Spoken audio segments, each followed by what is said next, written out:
Não está e já lhe vou explicar porquê.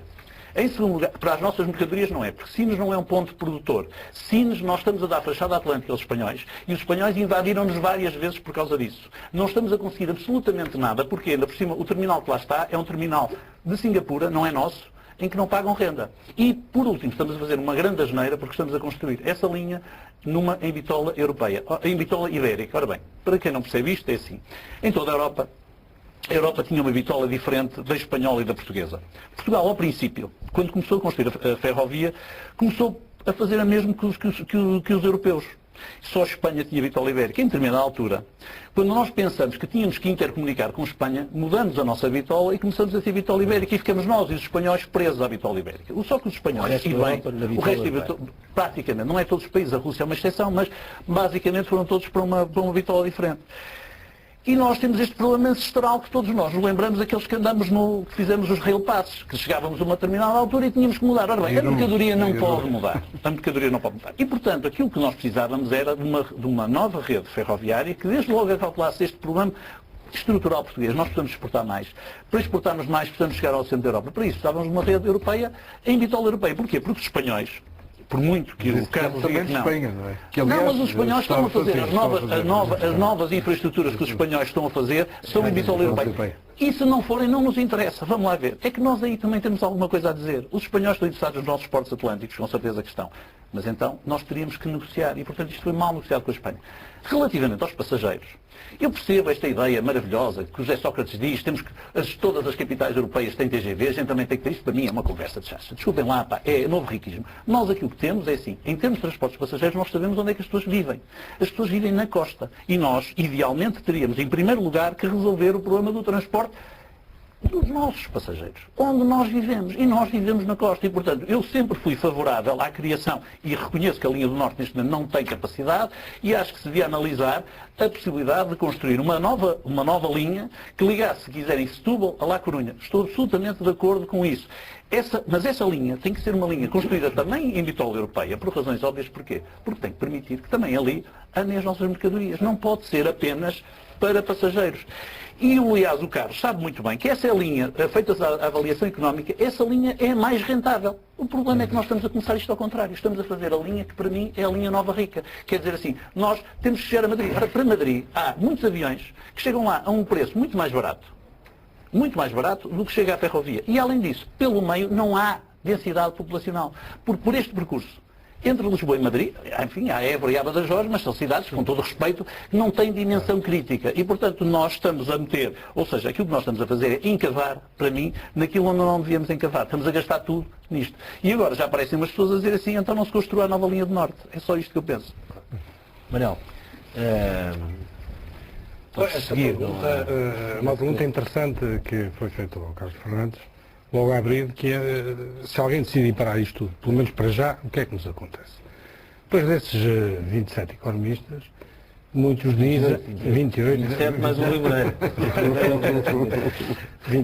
Há muitos que dizem que ficaríamos melhor, no imediato pelo menos, porque uma crise de escassez de crédito e uma crise especificamente nacional, que é uma crise de dívida, permitiria alocar recursos para setores muito mais competitivos e virados para a exportação, que possibilitariam um crescimento muito mais sustentável da economia portuguesa e evitaria, além do mais, um peso enorme sobre os orçamentos do futuro e salvar o modelo social português, o modelo social em Portugal. Portanto, uma resposta pode ser ficaríamos melhor. Eu responderia assim. Não a parte dos financiamentos comunitários. Sim, mas esse seria o dinheiro de... Não é bem assim. Nicolau, mas você sabe que os financiamentos europeus para Portugal têm sempre retorno para a Europa. São do CREN. Exatamente. Essa é a questão. Desses 1.300, estes projetos têm uma 900 e tal milhões de euros são do CREN. E os do CREN têm um custo de oportunidade. Os do CREN. Para se executar o CREN tem que haver projetos, tem que haver concursos. Certo, mas não se pode dizer que Portugal...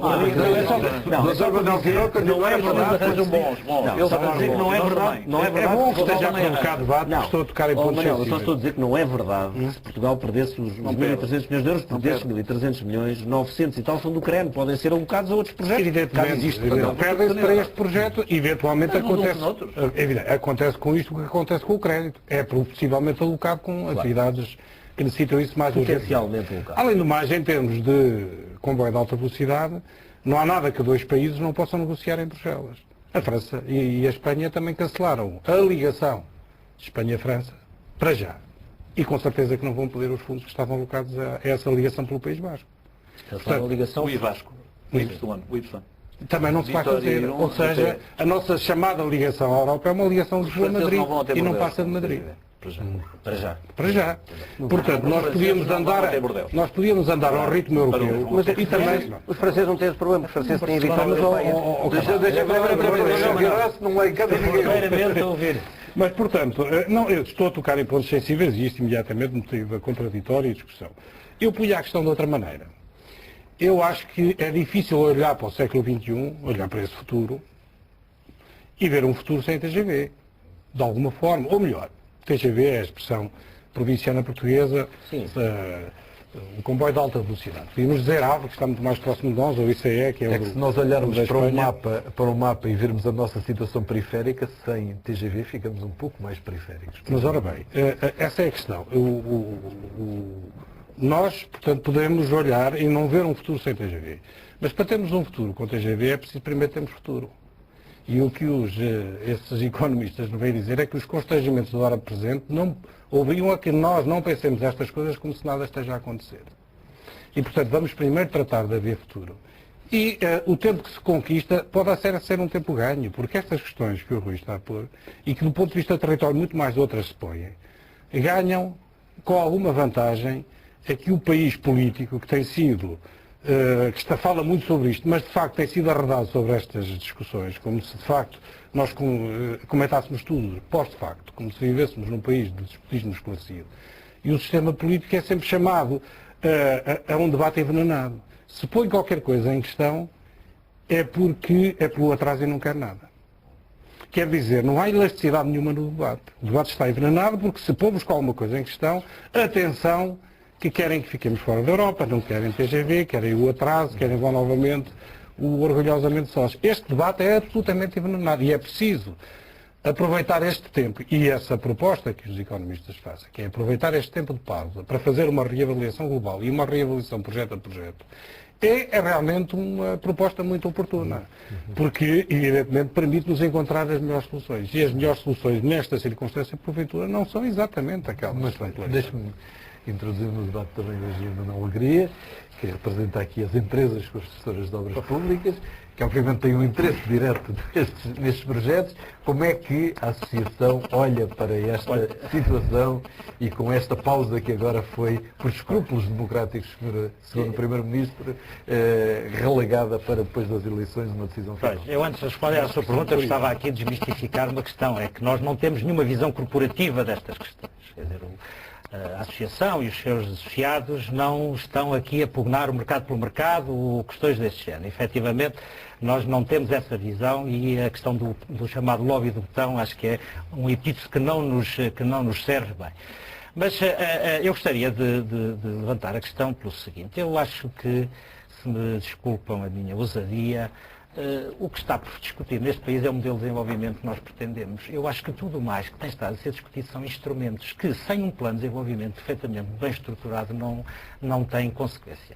Há bocado aqui o Rui Moreira estava a falar que era necessário uma rede de ferroviária para fazer, portanto, o escoamento dos produtos para exportação.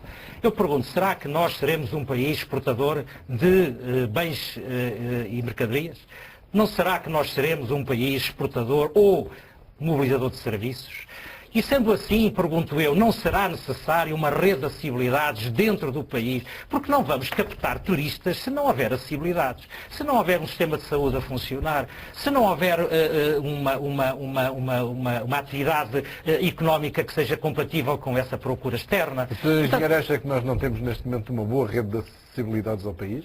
Não temos uma boa rede de acessibilidade. Sabe que, por exemplo, a Espanha é o segundo destino turístico do mundo e pergunto eu, não será que através de uma acessibilidade como aquela do TGV, do Comboio de Madrid de Lisboa, não poderemos captar uma parte desse fluxo turístico em Espanha, atendendo a que, efetivamente, cada vez mais vai havendo uma integração ibérica e, portanto, esses fluxos turísticos podem movimentar-se dentro do nosso país, mas precisam de ter estas qualidades. Eles não vão procurar-nos para poder instalar-se aqui.